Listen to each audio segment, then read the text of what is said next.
It is a first look at how the skyline could change in some San Francisco neighborhoods.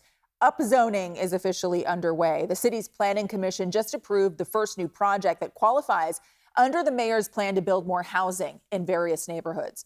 It is an 8-story condo tower on Anza Street in the Inner Richmond, right across from the USF main campus.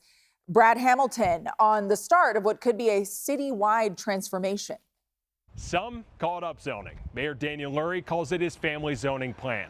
And after last night's planning commission meeting, the first phase and the first effort to build new housing across the city got the official green light. And it starts right here behind us at 230 Anza Street.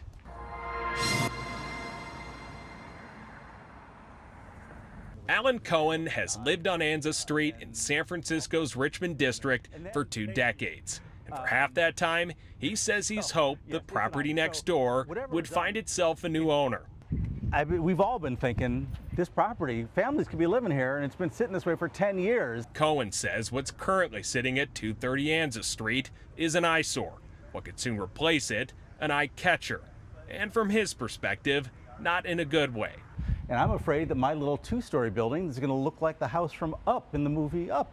At Thursday night's San Francisco Planning Commission meeting, the future of this long-neglected space was set into motion as Mayor Daniel Lurie's family zoning plan's first new housing project.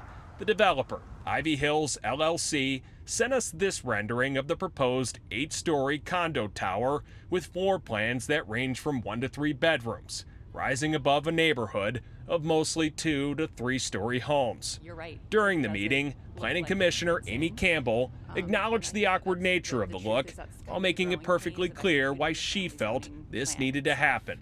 I would argue it's maybe not that the building is too tall, but rather that we've allowed buildings to stay so short for so long. Juliana Lam Perez, a member of SFEMB, a group that advocates for new housing, agrees that this project is exactly what the city needs right now.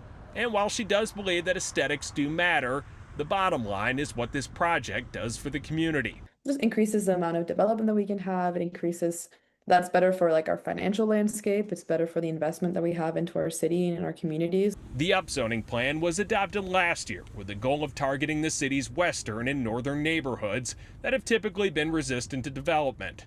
A spokesperson for the city's planning department said in part, quote, "The project will add a mix of affordable market rate apartments, including apartments for families, the critical missing middle housing needed to keep families in the city." All the trees that I think are their responsibility have overgrown. I've cut down a whole bunch of them recently. They've destroyed the fence. And as he showed us the not so lovely parts of living next to an empty property, Cohen wanted to make one thing clear. He's not a NIMBY.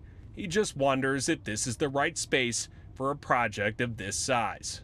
Okay, so the plan is to demolish the 2-story building behind us here and then begin construction on that 8-story condo property. We did reach out to the potential new property owner for comment on this story, but did not hear back.